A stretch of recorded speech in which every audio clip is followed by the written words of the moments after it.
Hello दोस्तों, welcome to ITI तैयारी। ITI तैयारी में आपका स्वागत है। आज का टॉपिक है जनरेटर एमसीक्यू सीरीज पार्ट 2। तो चलिए स्टार्ट करते हैं। पहला क्वेश्चन है हमारा, क्षेत्र वाइंडिंग किसके द्वारा उत्तेजित होगी यदि जनित्र पृथक उत्तेजित है। तो मतलब अगर सेपरेटली एक्साइटेड हमारा जनरेटर है तो वो किससे एक्साइट होगी, इसकी क्षेत्र वाइंडिंग या फील्ड वाइंडिंग। तो पहला ऑप्शन है अपने करंट के द्वारा, दूसरा है प्रत्यावर्ती धारा के बाह्य स्रोत द्वारा, प्रत्यक्ष डीसी धारा के बाह्य स्रोत द्वारा, और फोर्थ है पल्सेटिंग करंट द्वारा। इसका राइट आंसर होगा, सेपरेटली एक्साइट कर रहे हैं तो हम लोग बाहर से डीसी देंगे। नेक्स्ट है, क्षेत्र वाइंडिंग किसके द्वारा उत्तेजित होगी यदि जनरेटर सेल्फ एक्साइटेड है या स्व उत्तेजित जनरेटर है। तो सेल्फ एक्साइटेड है तो इसका मतलब है जो जनरेटर अपना आउटपुट जनरेट करेगा उसी से वो अपनी फील्ड को भी सप्लाई देगा जिससे वो खुद को एक्साइट कर सके। तो उसका है डीसी बाय स्रोत से, तो ये सेपरेटली क्लियर होता है। नेक्स्ट है एसी द्वारा, तो एसी हम नहीं देते हैं। फिर इसकी अपनी धारा द्वारा, तो ये सही है। पल्सेटिंग धारा द्वारा, तो ये भी गलत है। तो इसका राइट आंसर होगा आपका ऑप्शन सी। नेक्स्ट है स्व उत्तेजित जनरेटर का प्रकार है। तो सेल्फ एक्साइटेड जनरेटर का प्रकार क्या है। तो सेल्फ एक्साइटेड में हमने पढ़ाया है आपको सीडी जनरेटर, शंट जनरेटर और मिश्र जनरेटर। तो मतलब series generator, shunt generator and compound generator. तो ये तीनों ही आपके सेल्फ एक्साइटेड में हैं। फील्ड वाइंडिंग को जिस तरह से हम आर्मेचर वाइंडिंग के साथ कनेक्ट करते हैं, अगर श्रेणी में जोड़ेंगे तो श्रेणी जनरेटर हो जाएगा, पैरेलल में जोड़ते हैं उसके तो शंट जनरेटर हो जाएगा, और सीरीज पैरेलल दोनों में जोड़ते हैं तो एक वाइंडिंग को सीरीज में एक वाइंडिंग को पैरेलल में करके तो ये हमारा कंपाउंड जनरेटर हो जाएगा। स्पार्किंग रहित कम्यूटेशन प्राप्त करने के लिए कार्बन ब्रश प्रयोग किया जाता है, इंटरपोल प्रयोग किया जाता है, कंपनसेटिंग वाइंडिंग प्रयोग करनी चाहिए या उपरोक्त तीनों विधि प्रयोग करनी चाहिए। तो अगर हमें ये कम्यूटेटर पे स्पार्किंग नहीं चाहिए तो हमें क्या करना चाहिए, कार्बन ब्रश प्रयोग करना चाहिए। ठीक है, इंटरपोल ये भी सही है, कंपनसेटिंग वाइंडिंग। तो हाँ, ये तीनों का ही यूज़ किया जाता है जब हम स्पार्किंग को रोकना चाहते हैं। तो कार्बन ब्रश प्रयोग किया जाता है जिसका हम लोग रेजिस्टेंस हाई लेते हैं।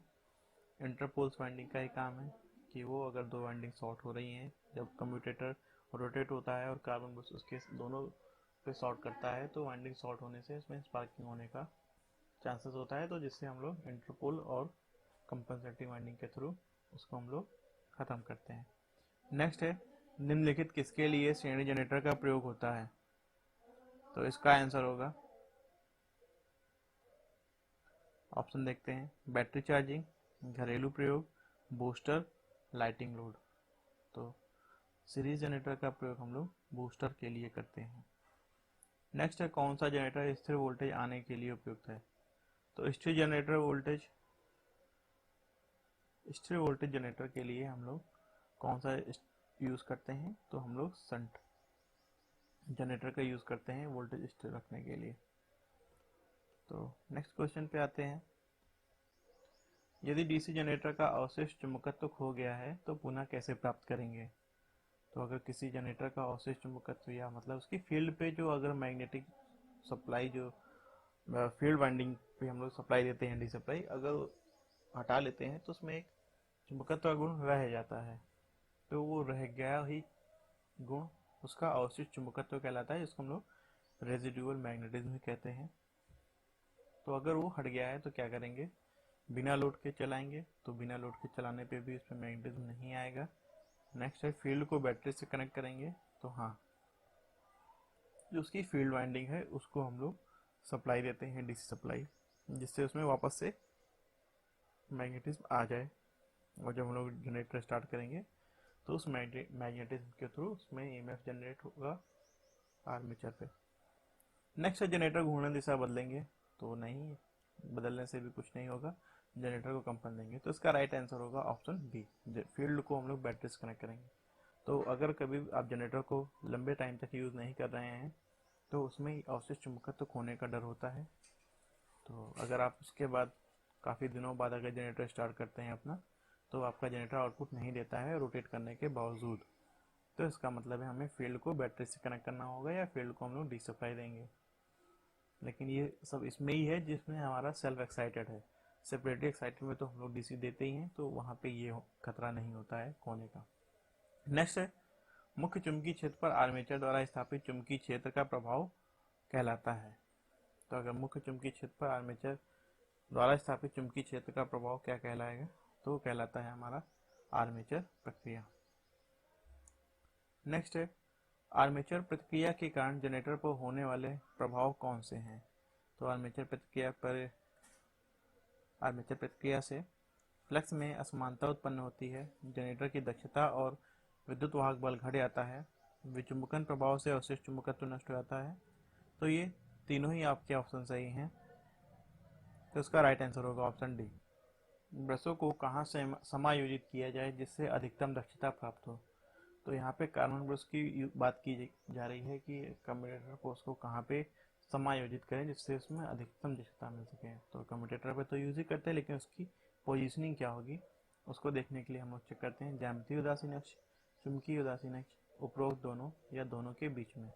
तो इसका राइट आंसर होता है हम लोग चुंबकीय उदासीन अक्ष देखते हैं, ऑप्शन बी। तो इसका राइट आंसर होगा। नेक्स्ट है, कम्यूटेशन प्रक्रिया में क्या होता है। तो कम्यूटेशन प्रक्रिया में कार्बन द्वारा घिस जाते हैं, एसी डीसी में बदल जाती है, सेगमेंट से जुड़े कॉइल शॉर्ट सर्किट हो जाते हैं। तो इसका उपरोक्त सभी आंसर होगा। कम्यूटेशन में यही होता है।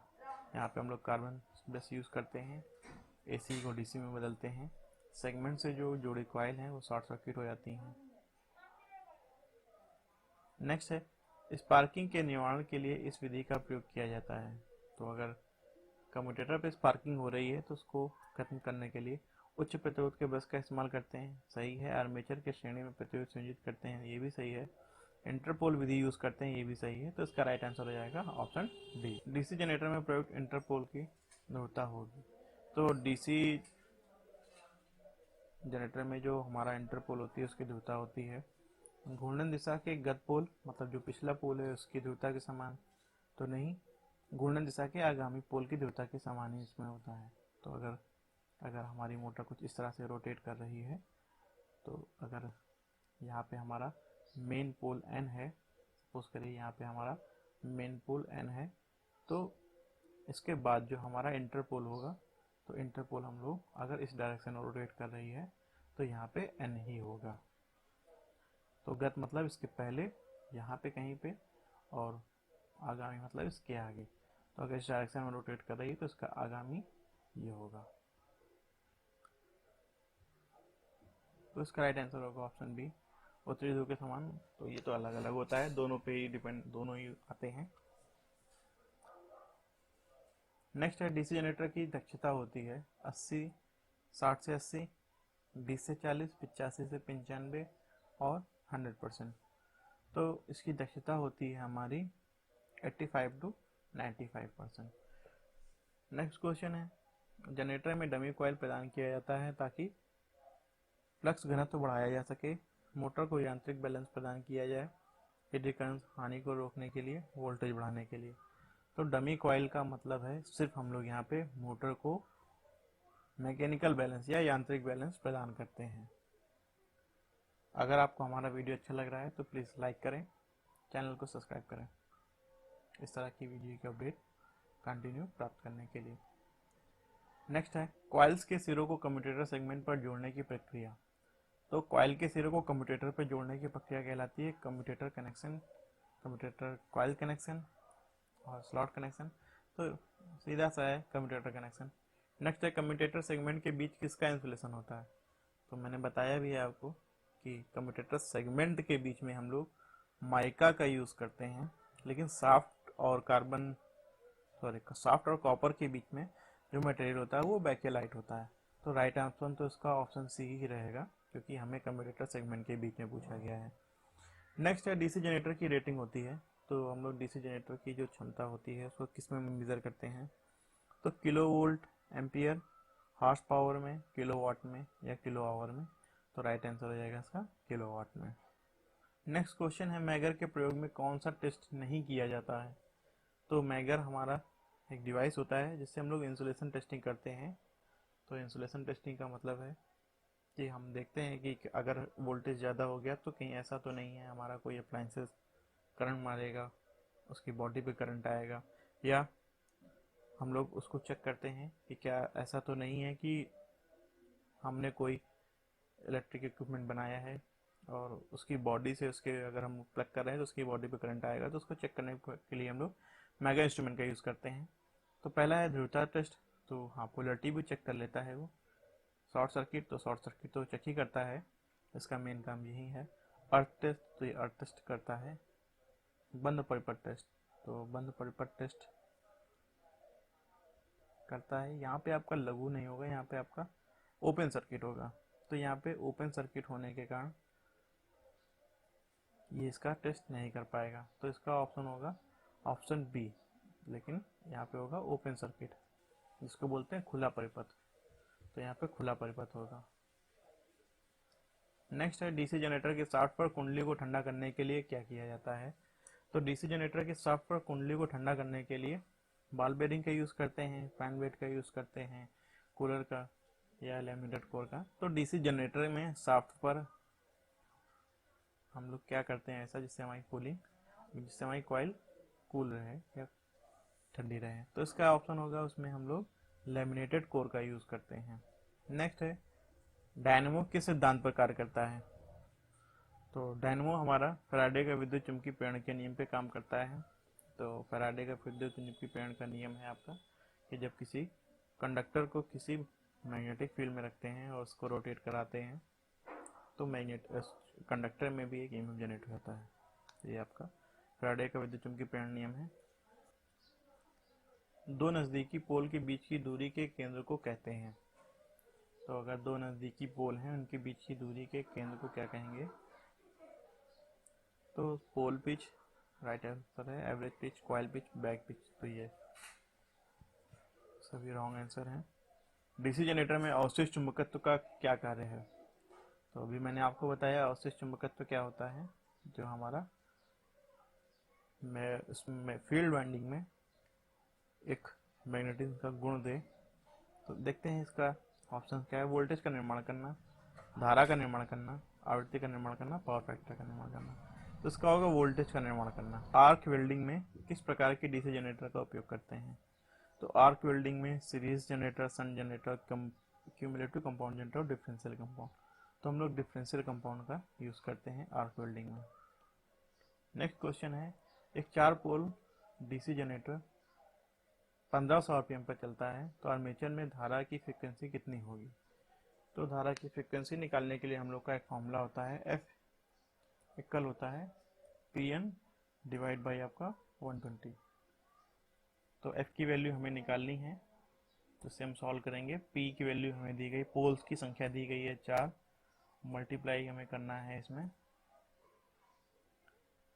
एन होता है हमारा मतलब रोटेशन पर मिनट कितना है उसका, तो ये हो जाएगा 1500 और डिवाइड बाई हमारा रहेगा 120। तो इसको सॉल्व करेंगे तो 4